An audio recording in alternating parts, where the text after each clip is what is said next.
Good afternoon, everyone. And I don't know about you. I'm very pumped after this morning session with Dan, all motivated, and this is a great conference so far for me. So I want to get right to it. For my presentation, I want to use the full time that's budgeted for this talk. So I'm going to talk about rapid molecular diagnostic tests of HIV-1, and most of you probably know that HIV-1 being really the most prominent species. There's HIV-2, but it amounts to minor proportion in terms of patients.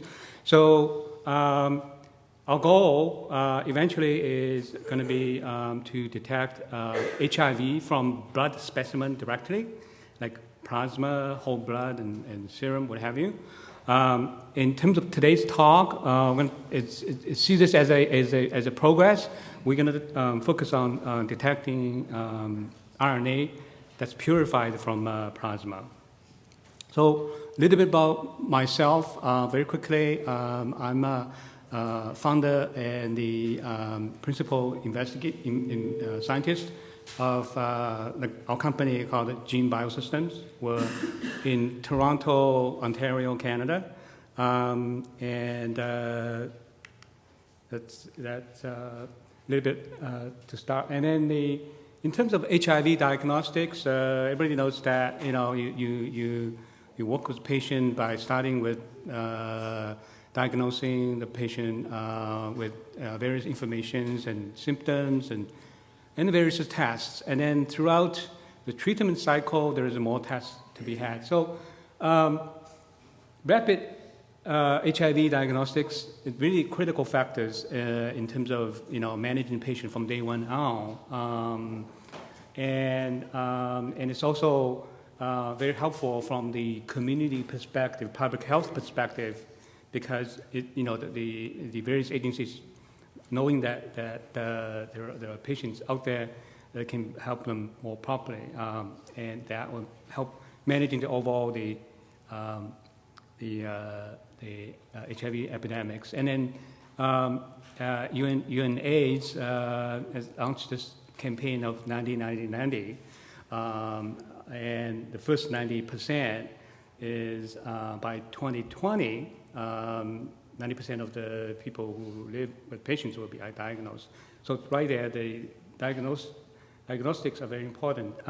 Right now, in terms of looking at diagnostics, the most commonly used types are the tests that detect antibodies that patients develop in their systems that react to the HIV infection.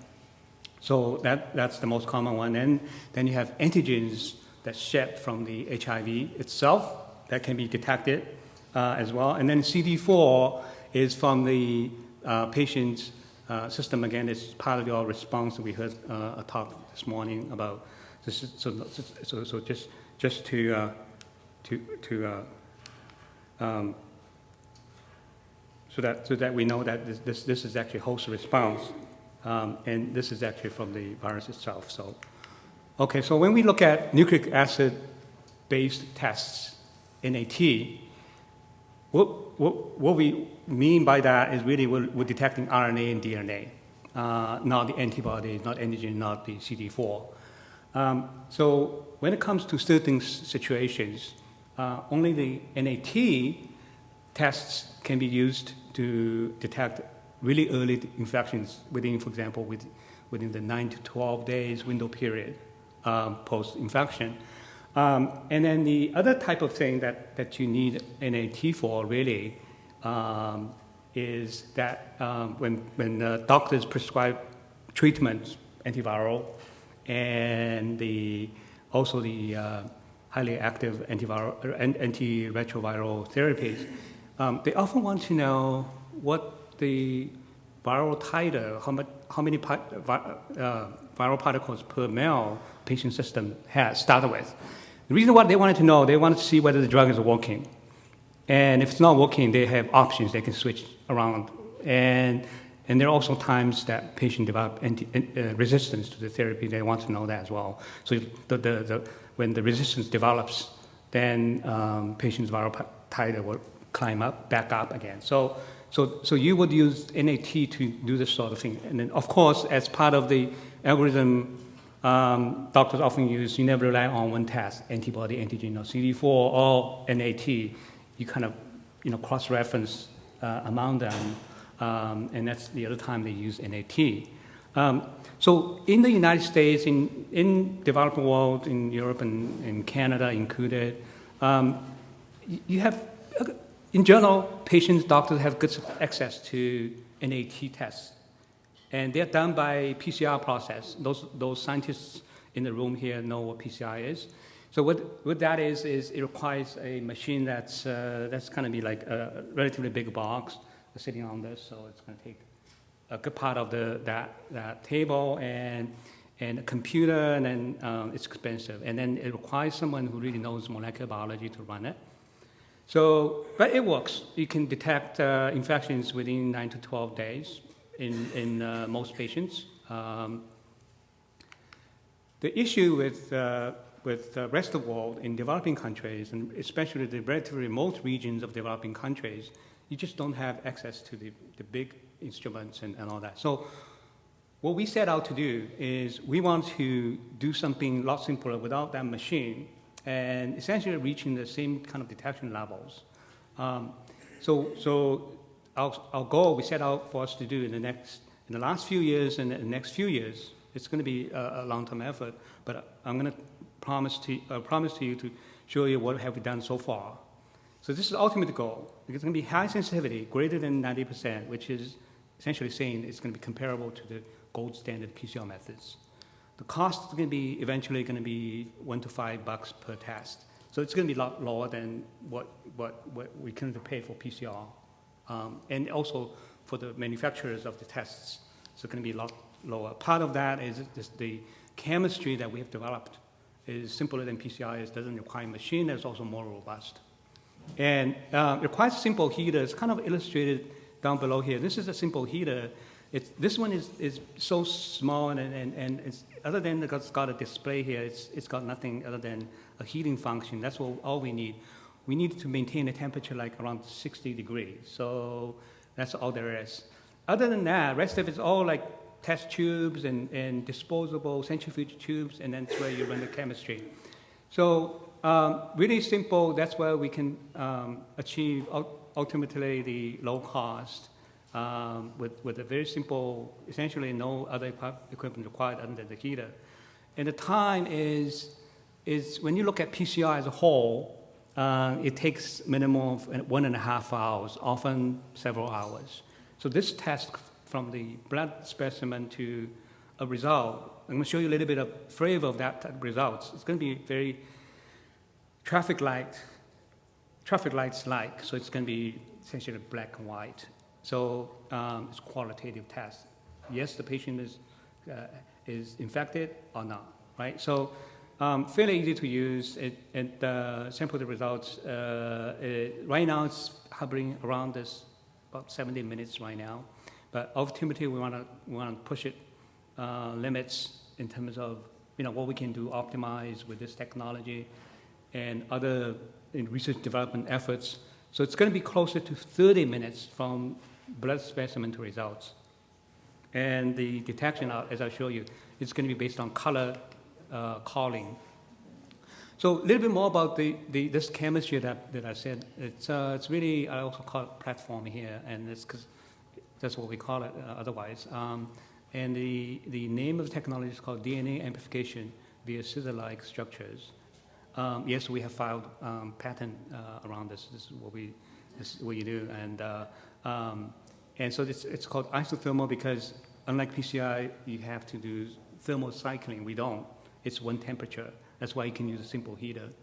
And it's developed by our company, and we're a molecular diagnostic company. Just you recall, I guess NAT. I said it. Molecular NAT really means RNA DNA detection.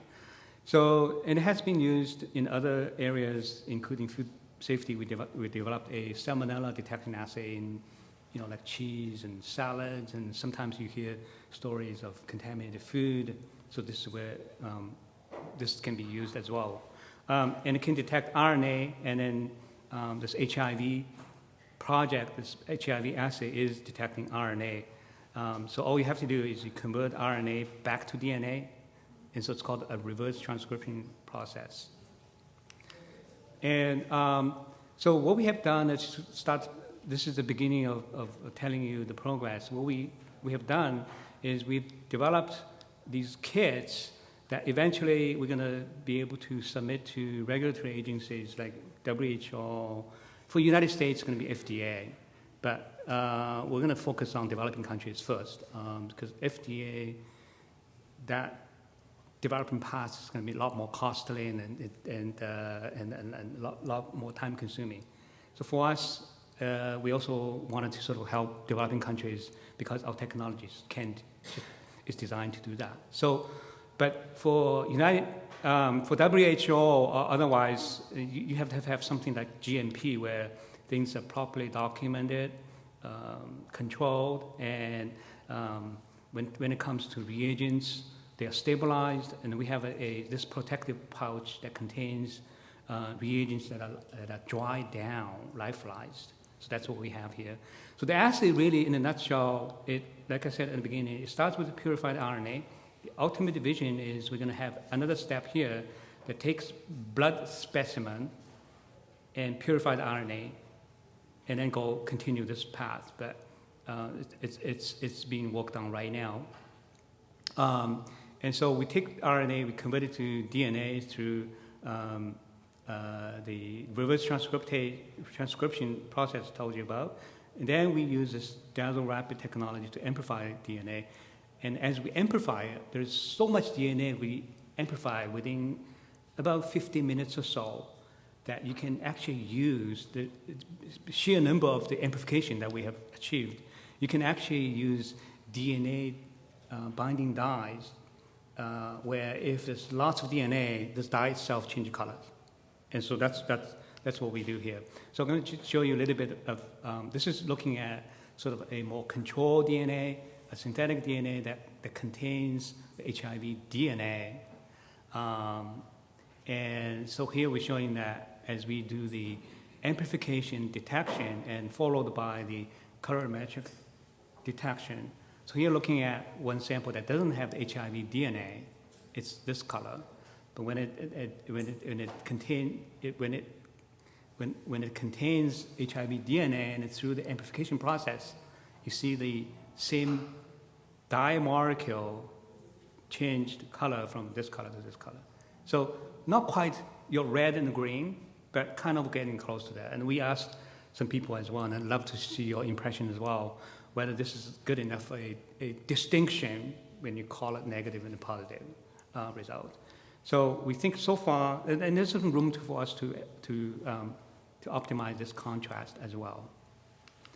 So here's more sort of, what you do in the lab and say, hey, can you do high level of DNA, low level DNA, mid level, and can you tell clearly specificity issue? If there's no DNA, will you get false positive? So here we're showing that within a time period of 80 minutes or so, and I apologize, it's actually a little bit sort of mislabeled.